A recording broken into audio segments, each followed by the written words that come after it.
Hello chess family, it's me National Master Jesse James. It's time for another Endgame instruction. In this one we're going to be taking a look at Rook and Knight versus Rook and Bishop. Which one's better?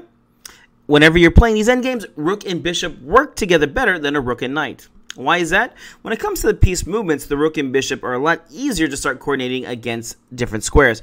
Rather, the Knight is a little bit floppy. Remember, Rooks and Bishops work better than a Rook and a Knight. Let's go and take a look at this game. Here we're going to be seeing Capablanca playing against Tarkover. And, well, this is a very nice endgame technique here. At this point, Black went ahead and played pawn d5, and Kappa was excited. By the way, this is a very historic and very, very instructive endgame here. A lot of the top players will know this endgame. All right, here we go. C takes on d5, E takes on d5, and let's exchange down to this good endgame. Queen takes, Rook takes, King takes, and now we are in this Rook and Bishop versus the Knight and Rook. Okay, well, first things first, let's go ahead and create a plan. What's the plan in this position?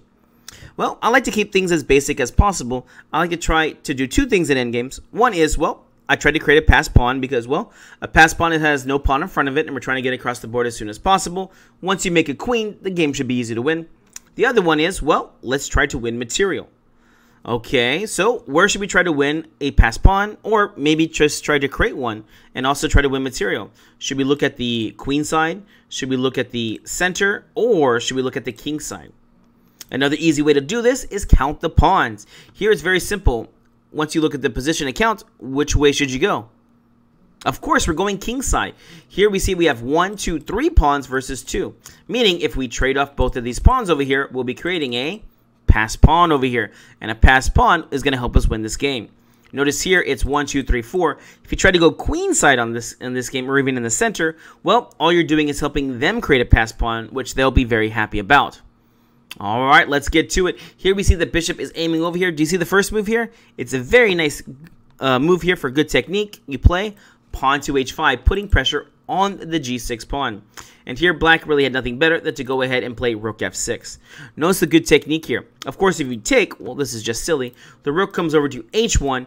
The h5 pawn will be lost, and we've already created a passed pawn here. Also, h7 looks like it's going to fall pretty soon too. So rook f6 got played. And, well, let's go ahead and take. Takes, and this is good for white because now you see the pawn is, well, on the direct attack for it. All right, let's keep improving our pieces. Let's bring that rook into the game. Where does the rook go? Over to h1, of course. Here on the h file, it's an open file, so we can put pressure on g6, or maybe even come over here to the queen side to put pressure over there. Black starts the defense, king f8. Rook over to h7, a very good move here, putting pressure on the c7 pawn. And Black has nothing better than to play rook c6 here. Of course, well, you could try to play something like rook f7. This is not too good. After bishop takes on g6, rook takes, bishop takes. Now white just has two passed pawns. And with pawns on opposite side of the board, don't forget this rule. Knight versus bishop. Whenever there's pawns on opposite side of the board, the bishop is stronger. Whenever there's pawns on one side of the board, then the knight is stronger. Why? Because the bishop can move back and forth very easily in one move or less, while the knight, well, it takes 3, 4 moves to get across the board. And, well, in this position right here, if there was only pawns on this side, the knight would be better because it could jump around and change different colors. All right, back to the game. Here, Black played rook c6 to guard c7 here, and it looks like a very strong move as it's going ahead and attacking, and it is defending. Well, Kappa knows the idea here. Let's go ahead and try to create a passed pawn as soon as possible. Let's keep getting our pawns across the board. Simple chess, pawn to g4 gets played. Okay, here Black played knight to c4. Hey, what's going on here? Can't we just take the pawn here on c3? Well, here you missed it. Remember, g6 is still being attacked. So if rook takes on c3 here, bishop takes on g6, 2 passed pawns. The bishop and the rook are all coordinated here. The king is not going to be a good defender here, and the knight and rook are just out of play. Here, this would be a very easy win here for white. The computer's already given this a +3 position. Back to the game. Black played knight to c4 here. And here, Kappa keeps it going. Pawn to g5, another very good move. Keeping this as a stationary target or a pawn that cannot be moved, right? This bishop will keep putting pressure on it until, well, it dies. All right, here we go. Knight to e3 check got played. Kappa says, thank you. How did you know I wanted to move my king? King moves up to f3. Again, the king is just heading toward this square over here because, well, this is where the pawns are heading. And here, Black goes ahead and makes a mistake and plays knight to f5. And what's the best move here? We trade. Hey, wait a second. Didn't you say a second ago that this bishop was better than this knight? It is, but remember, whenever you have an advantage, don't be afraid to keep changing that advantage when it betters your position. How does trading a bishop for a knight help you in this position? After bishop takes knight, pawn takes, we just created the most important pawn in chess.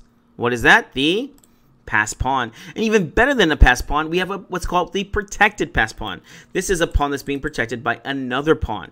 So, well, if you go to king and pawn endgames, these are typically lost because the king has to defend this pawn over here, and this king can roam wild, running around and attacking everything. And the king cannot defend two weaknesses at one time. All right, what do we play here?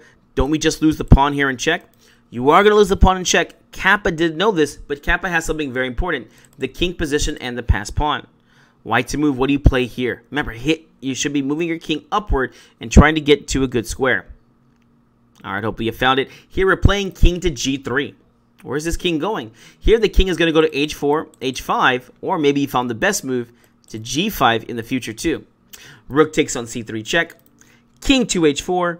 And here black loses the game immediately with rook to f3. Yes, he's going to be winning an extra pawn, but here he's not paying attention to the big idea. This pawn is going across the board here. And, well, this king is going to get to a very good king position. What do you play here? I already gave you a hint. It's pawn to g6. Don't worry about these other pawns. It's all about this pawn right here. Okay, rook takes f4 check. Where's the king go? g5. Rook over to e4, and king to f6. At this point, the game is pretty much over here. You have gotten your king opposite of your opponent. You are controlling the queening square, and this rook is going to be going to h8 pretty soon here. This is now a +8 position. It is just game over here. Black really has nothing good to do here. The rook cannot defend, and this pawn is way too far from queening anytime soon. Black went ahead and played king to g8. Rook g7 check, king to h8. Now take on c7. Notice this good technique here. He lets the king go to h8 here first. Why is that? We could have just taken on c7 right away here, right? Well, remember, you want every move to have a check here. So when you play the pawn to g7 here, is this check? It is not. So here with the king on h8, now g7 is going to be a check. So that's why he played rook g7 check, king h8, rook takes on c7, and now g7 and rook c8 checkmates are being threatened. Black has only one move, rook over to e8. King takes on f5 here, keeping things simple. Yes, you're more than welcome to try and push across here, but here after king takes on f5, you don't have to worry about the passed pawn. And notice that these pawns are already stopped, so, well, you can get a little lazy here and just play safe chess. King takes on f5, rook over to e4, king to f6, and black has nothing better. He's going to go ahead and check you, because what else can he do in this position? Of course, if you try to take the pawn here on d4, this is just going to be a checkmate. All right, so rook to f4 check got played. King to e5, rook over to g6, and here we go. Nice endgame technique here. g7 check. Wait a second, can't I just win the pawn here? This is why it's so important to not only know your rook and pawn endgames, but also know your king and pawn endgames. This would be a very easy endgame if he went ahead and took. Rook takes g7, rook takes g7, king takes, and after king takes on d5, here white can either get the pawn across the board or even run over here and win some more pawns. But another very easy position here. So black had nothing better. He went ahead and just played king to g8 after check. And well, Kappa just runs wild here. Rook takes on a7, rook to g1, king takes on d5, rook c1, king d6. Now we have the new threat of another passed pawn coming through. Rook to c2. Black really doesn't have any good moves here. Pawn to d5, rook c1, rook c7. Another very nice move coming with a tempo. Rook over to a1 and king to c6. And here, trading off or making checks does not do anything. Rook c7 check, king c6. And here, you're going to just get your pawn across the board here. Yes, the rook can come to d1 here. King c6 and rook c1 check. King takes on b6. Rook to d1. And again, you're just going to slowly push this pawn across the board here. All right, back to the game. After this move of king to c6 here, black went ahead and just took. And after d6, well, he just went ahead and resigned, as there's no good way to stop one of these pawns from queening. All right, guys, remember, rook and knights do not work together as well as a rook and a bishop. So if you get traded into these endgames, you will definitely have an advantage. And if you haven't already, go ahead and give us a like and a subscribe. For those who have already subscribed, thank you so much. And I keep looking forward to making on more videos.